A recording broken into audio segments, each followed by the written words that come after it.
I ain't think in my time and era and space of being a content creator, a video like this would ever be made from my channel. Welcome everybody, Spock's Playbook here. It's been a little while. We had the NBA Finals, we had the draft. I'm gonna skip all that for now. I'm gonna get to it. I promise. I mean, not necessarily the finals. It happened, but I'll get into more deep dive about what the finals means for OKC, Pacers, all of that. Prayers up to Halliburton. But I opened on my phone this morning. I'm seeing a bunch of Lakers news. LeBron opts into his, what was it, 52, $53 million contract. Um, And the report came out from Sham saying, Rich Paul saying LeBron's surveying the team, and basically it's the team not it. LeBron don't think the team's good enough to contend, which is not. It's not. I'm seeing DFS opt out of his contract, requesting testing free agency. Austin Reeves declining the contract the team gave him. And he's gonna, because he believes he could get more on the open market next season. It's a mess. I'm pretty sure we still have Gabe Vincent on this roster. We have no center. We have no picks. All we have, Luka isn't even confirmed to make the contract extension. We're praying he does. And if I'm Luka, I'm testing free agent. I'm not signing a contract with this team. There's no stability. I have no idea who or what is going to be on this team by the end of next season. None whatsoever. So we're in a bad spot as Lakers fans. We're in a bad spot. And I think, in all honesty, and LeBron is my favorite player of all time. In all honesty, as Lakers fans, we're praying for LeBron that he decides to want to get out of here. We hope LeBron requests a trade. The reason for this is because we know LeBron's going. We're not winning. Let cats out the back. We're not winning. We're not going to the championship in the conference that has the Rockets, who just acquired Kevin Durant, and have Amin Thompson, which is one of the greatest athletes ever. We're not winning against the defending champs Oklahoma City Thunder, who just got better. They just got better. Nikola Topic is coming. They just drafted Thomas Herbert. Development by Chet and J-Dub. Everybody's signed to their contracts. Spurs just got Dylan Harper and Carter Bryant in the draft. Wemby year whatever. I don't even know what year he's in now. Year 3, year 4. My brain's fried right now because we are defeated as Lakers fandom. We have nothing to look forward to besides we have Luka. But there's not a single guarantee in the world Luka staying. Because if you were Luka, you wouldn't either. So we just hope LeBron says, hey, I want to request a trade. And the reason for that is because we know LeBron was, before he was going to retire with us, regardless. With him retiring, we don't get nothing in return. We just lose our second best player. Just poof, gone. But if LeBron was to request a trade, and I know this is crazy, one of the best players all time, top 2, personally for me, the best player all time, requesting a trade at his age of 40, kind of crazy. But again, like I just said, the best player of all time, even at 40, requesting a trade, will still net you some assets. And we are in desperate need of assets if we want Luka to stay here.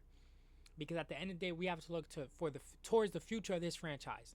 Because we're not winning a chip with this Braun-Luka combination. It's not going to happen. Therefore, we have to look at the future. And the future is Luka. So we have to commit to Luka, and we need Luka to commit to us. And by doing that, we need him to feel secure that this is a place where he could flourish and possibly win a championship one day. So we need Braun to ask out. For instance, if we were to go to Cleveland, because that's a popular talking debate here and there on Twitter, because it's Cleveland and they just got bounced out in the playoffs. I saw a trade. It would be Darius Garland, Jared Allen, and salary filler. And probably, maybe you could maybe add a first. Maybe. I don't know. If we're lucky. Probably not. I feel like that's enough to get it done. That's more than enough to get it done. Now, Cavs fans that may click on this video may be like, why are we giving up 2 starters for probably a 1-year rental of a 40-year-old man?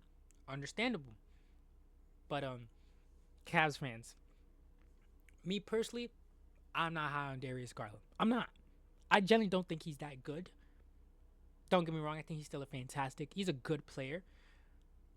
But he's just not good enough. And ironically, he's been injured 3 years in a row. And you could say, oh, it's freak accidents this, freak accident that. At some point, you can't have the same excuse forever. Because you're just not going to go anywhere. Yeah, I've already been thinking of moving on from Jared Allen because long term for this team and its development, it might be best to put Mobley at the 5 for his internal development to be the best player he could possibly be. And he just won DPOY last season. So if you were to give this team Braun, I automatically think they're the favorites. Definitely to come out the East, but I think they're the favorites to win the chip. Because ironically, Garland hasn't been healthy for a single playoff series in the last 3 years. At least I think. Don't quote me. But he's just, I don't want to make it seem like Garland's a bad player. But if you could turn Darius Garland, who last season didn't even play in the playoffs for you, good. He was injured. Tried to play through the injury. Got worse. He's out for the first couple months of this season. Of this upcoming season. It'd be best to move on. And if you could move him on from that with a player you already were thinking of moving on from with Jared Allen, and you could turn that into LeBron James, I think you do this move without a shadow of a doubt. Because this doesn't force LeBron to be necessarily the guy on your team. But when playoffs come, he can still be that guy. He has enough juice in the tank to be that guy in the playoffs. But for the regular season, Mitchell, Evan Mobley, you guys just traded for Lonzo Ball. DeAndre Hunter's on this team. That just gave a contract to Sam Merrill. You still have Max Strus, if I'm aware. You have pieces.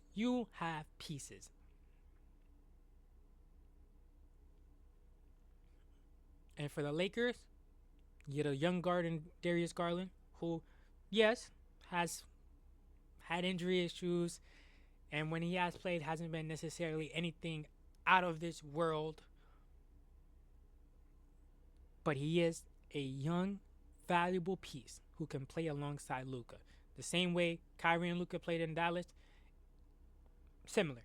You have Darius Garland on more of an off-ball role. I feel like that could really excel. I feel like Darius Garland can excel most with the ball out, when the ball isn't in his hands. And the reason for that is because I think his long-term potential would be actualized with him as an off-ball guard. Because at the end of the day, having Darius Garland have the ball most of the time on your team most likely means you're not a championship contending team. So if you were to have Luka at the 1, Darius Garland in an off-ball 2 role, Jared Allen, you finally get your center for the time being.